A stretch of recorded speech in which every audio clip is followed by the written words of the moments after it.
सासू जी के चोरी चोरी चनवा भुजावले, सासू जी के चोरी चोरी चनवा भुजावले। नदिया छिनरिना हे नदिया छिनरिना, घर में झगड़ा लगावले। नदिया छिनरिना घर में झगड़ा लगावले। नदिया छिनरिना जाऊ तू ना नदी हो झगड़ा लगाईबू, जाऊ तू ना नदी हो झगड़ा लगाईबू। तू तो बनबू ना हे तू तो बनबू ना, क्योंकि घर के बहुआ तू हो बनबू ना, क्योंकि घर के बहोहिया तू हो बनबू ना, क्योंकि घर के बहोहिया तू हो बनबू ना।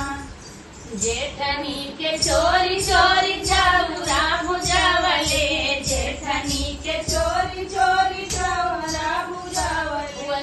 नदिया छिनरिना नदिया छिनरिना, घर में झगड़ा लगावले। नदिया छिनरिना घर में झगड़ा लगावले। नदिया छिनरिना हे नदिया छिनरिना हो नदिया छिनरिना, घर में झगड़ा लगावले। नदिया छिनरिना घर में झगड़ा लगावले। नदिया छिनरिना जाऊ तू ना नदी हो झगड़ा लगाईलू, जाऊ तू ना नदी हो झगड़ा लगाईलू। तू तो बनबू ना हे तू तो बनबू ना, क्योंकि घर के देवरानिया तू हो बनबू ना, क्योंकि घर के देवरानिया तू हो बनबू ना। हे तू तो बनबू ना हे तू तो बनबू ना, क्योंकि घर के देवरानिया तू तो बनबू ना। हर नान देवर जी के चोरी चोरी, देवर जी के चोरी चोरी बागिया में गईले।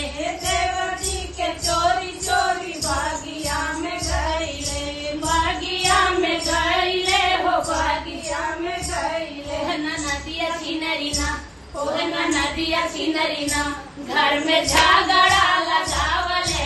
नदिया छिनरिना घर में झगड़ा लगावले। नदिया छिनरिना अरे जाऊ तू ना नदी हो झगड़ा लगाईबू, जाऊ तू ना नदी हो झगड़ा लगाईबू। तू तो बनबू ना हे तू तो बनबू ना, क्योंकि घर के भौजाइया तू तो बनबू ना, क्योंकि घर के भौजाइया तू तो बनबू ना, क्योंकि घर के भौजाइया तू तो बनबू ना। जय श्री राम।